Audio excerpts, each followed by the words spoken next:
कर दी चालू। सभी तैयार हो?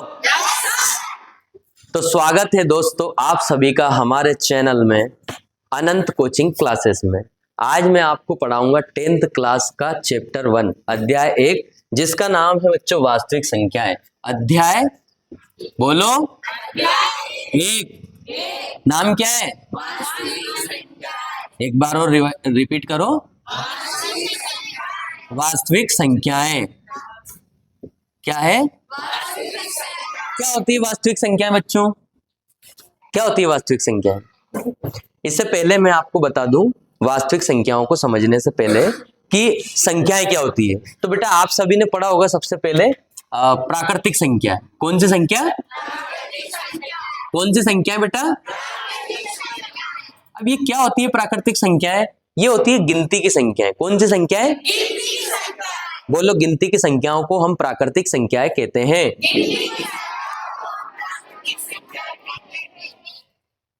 बताओ आप राम कन्या। एक से लेके गिनती कहां शुरू होती है बेटा? 1 2 3 4 डैश डैश डैश कहां तक बेटा? कहां तक? अनंत तक, है ना। और अनंत मतलब क्या होता है बेटा? जिसका कोई अंत। हमारी कोचिंग का नाम क्या है? तो हमने यहीं से प्रेरित होकर के कोचिंग का नाम रखा है अनंत कोचिंग क्लासेस। ठीक है दीपक, समझ में आ गया? चलो आगे बढ़ते हैं, है ना। पहला है प्राकृतिक संख्या है। गिनती की संख्याओं को प्राकृतिक संख्याएं कहते हैं। दूसरा है बेटा पूर्ण संख्या। कौन सी संख्या? पूर्ण संख्याएं क्या होता है? कौन बताएगा मुझे? 0 1 2 3 4 डैश डैश डैश कहां तक? अनंत तक। कहां तक? अनंत तक। ठीक है। अगर एक और इसकी परिभाषा ऐसे भी बोल सकते हैं पूर्ण संख्या की कि गिनती की संख्याओं में यदि शून्य को भी शामिल कर लिया जाए। गिनती की संख्याओं में यदि शून्य को हम शामिल कर लें तो क्या हो जाता है बेटा? पूर्ण संख्या हो जाता है। पूर्ण हो जाती है ना। ये गिनती है, अभी यहाँ पूर्ण हो गई। ठीक है। इसके बाद बेटा आप सभी जानते होंगे सम संख्या, बचपन में पढ़ी होगी। क्या होती है सम संख्या? 2 का भाग चला जाता है। सम संख्या जैसे 2 4 6 8 10। ठीक है। ऐसे करके ये हो गई हमारी, अनंत तक जाएंगी ये भी, है ना। इसके बाद अगली है बेटा विषम संख्या। कौन सी संख्या? रिपीट करो। बोलो बोलो। कौन कौन सी होगी?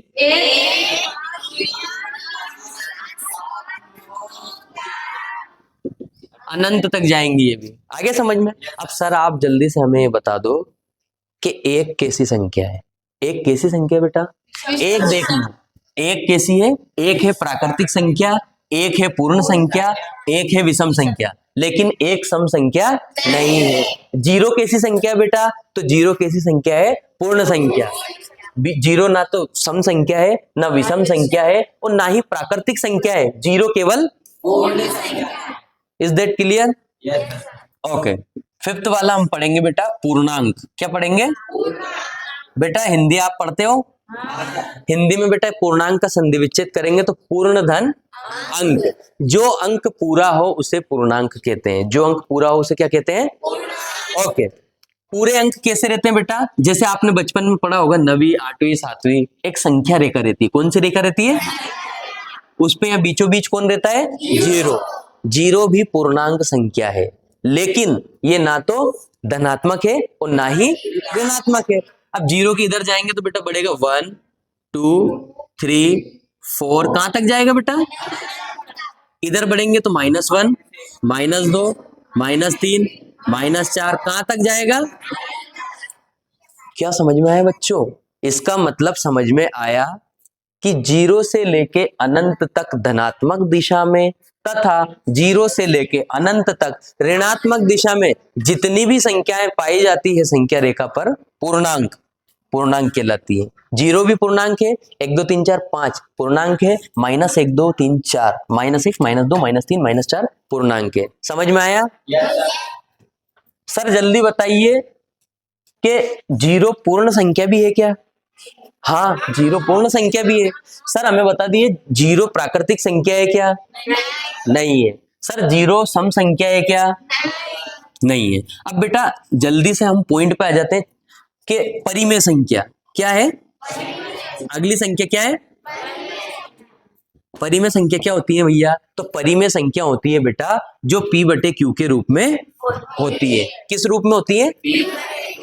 बोलो, परिमेय संख्याएं p बटे q के रूप में रहती है। तुम भी रिपीट करो। जहां q का मान कभी भी जीरो, इस q का मान कभी भी जीरो नहीं होगा। और p और q हमारे क्या है? पूर्णांक है। हमेशा p और q क्या रहेंगे? p व q पूर्णांक होंगे। पूरे अंक होंगे, अधूरे नहीं होंगे। कौन से होंगे? पूरे अंक। जैसे जीरो बेटा कैसा है? जीरो पूर्णांक है, अपने आप में पूर्णांक है। जीरो बटे में लिख सकते हैं एक। तो मुझे जल्दी से बताइए, जीरो जीरो कैसी संख्या है? अब जीरो कैसी संख्या हो गई? जीरो पूर्णांक भी है, जीरो परिमेय संख्या भी है, क्योंकि जीरो के बटे में एक लिख सकते हैं। हमारी कंडीशन क्या है कि ऊपर वाली वैल्यू जो p है वो कुछ भी हो सकती है, बट जो नीचे वाली वैल्यू है q, नीचे वाली जो वैल्यू है q का मान हमेशा कैसा होना चाहिए? जीरो से बड़ा। जीरो नहीं होना चाहिए, जीरो से बड़ा। एक भी हो सकता है, दो भी हो सकता है, तीन भी हो सकता है। क्या एक बटे दो हो सकता है सर q का मान?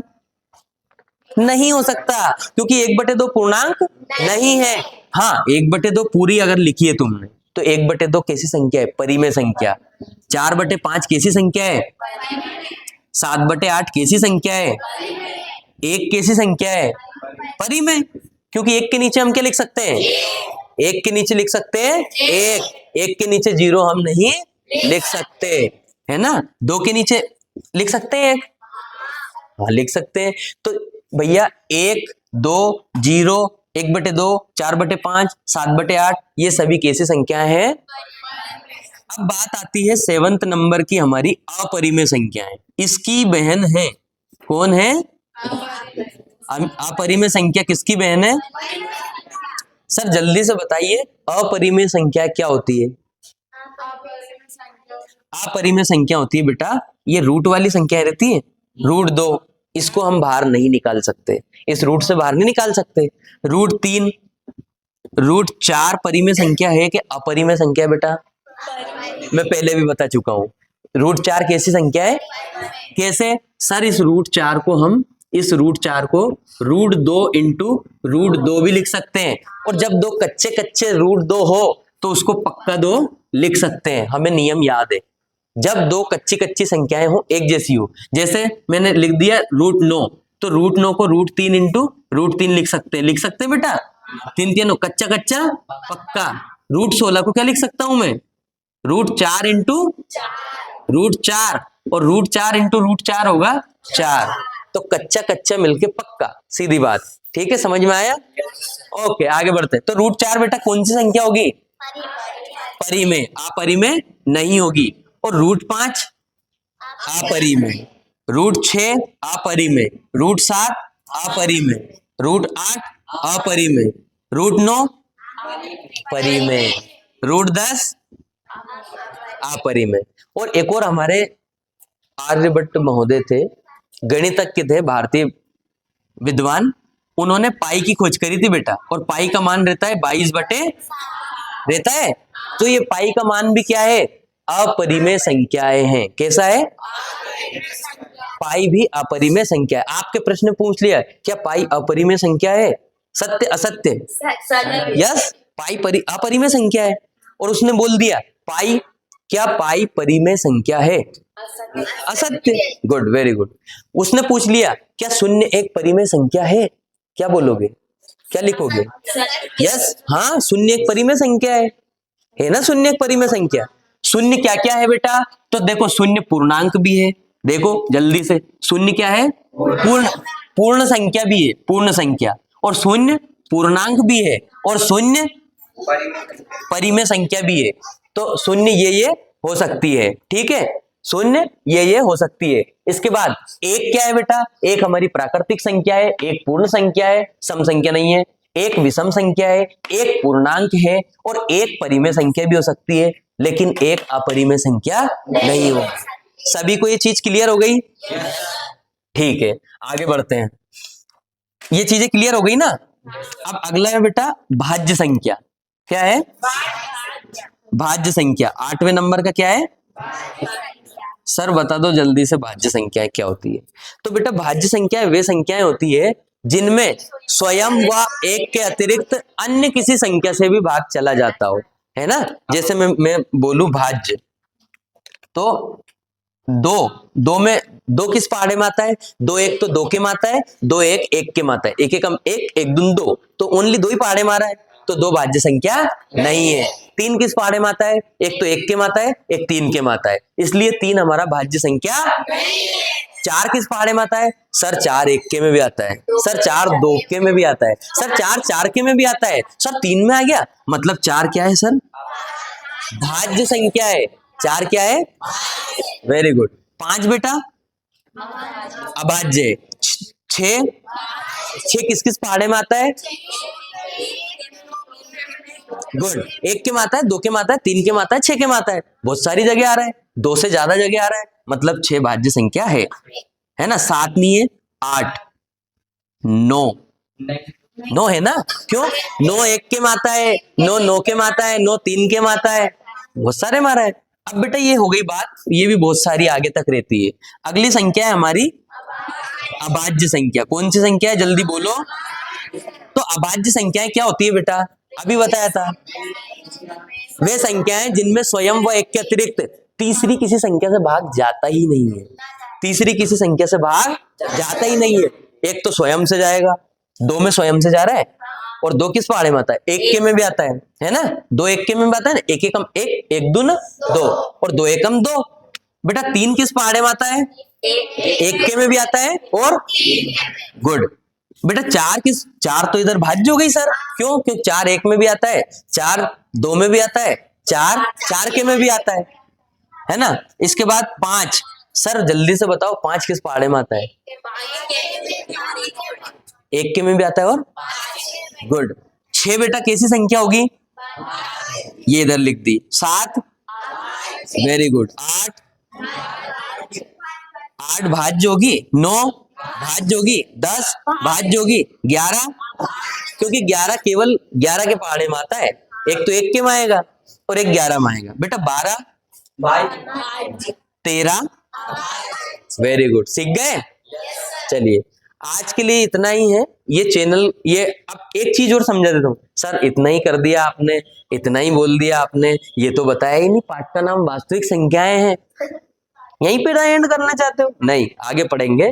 बेटा ये जो दिख रही है परिमेय संख्या है, परिमेय संख्या और अपरिमेय संख्या, छठे नंबर की और सातवें नंबर की संख्याएं दिख रही है आपको? बेटा इन दोनों के योग को वास्तविक संख्याएं कहते हैं। मेरे पास एक गोल घेरा है, झोला है, मैं घर से लाया है झोला, इसमें मुझे दो तरह की संख्याएं मिली, 1/2 पाई मिल गई, थोड़ा सा और चले तो √2 मिल गया, √3 मिल गया, 7/8 मिल गया। बताओ इसमें मिक्स है?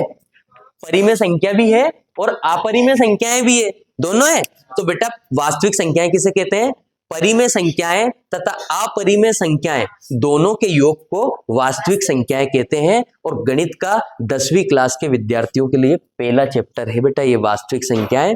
ये इसका सारांश है। यहां से ऑब्जेक्टिव हमारे बनेंगे कि क्या पाई एक अपरिमेय संख्या है? तो हाँ लिखोगे तुम कि पाई एक अपरिमेय संख्या है।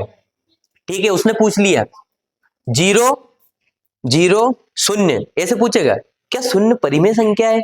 तो आप लिखोगे हाँ। या ऐसे पूछ लेगा वो एक वाक्य में उत्तर में कि सबसे छोटी अभाज्य संख्या कौन सी है? तो बेटा क्या लिखोगे? सबसे छोटी अभाज्य संख्या 2। सबसे बड़ी, सबसे छोटी भाज्य संख्या कौन है? ऐसा भी आ सकता है। आ रही है बात समझ में?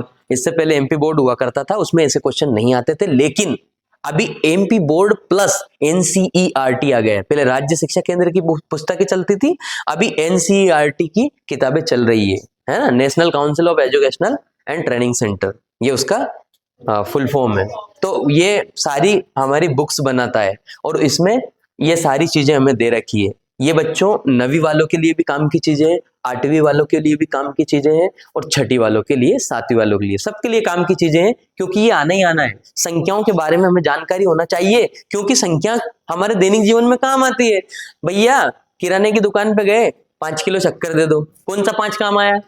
प्राकृतिक संख्याओं वाला। कौन सा 5 काम आया? पूर्ण संख्या। कौन सा 5 काम आया? सम में नहीं रहेगा, विषम वाला। सम में 5 किलो आएगा क्या शक्कर? तो बेटा इनको, ये संख्याएं हमारे दैनिक जीवन में काम आती है और हमें पता होना चाहिए। ठीक है, आ रहा है समझ में? चलो आज के लिए इतने काफी है। वीडियो अच्छा लगा हो तो लाइक शेयर सब्सक्राइब जरूर करें ताकि अगली वीडियो आप तक पहुंच जाए। तब तक के लिए जय हिंद।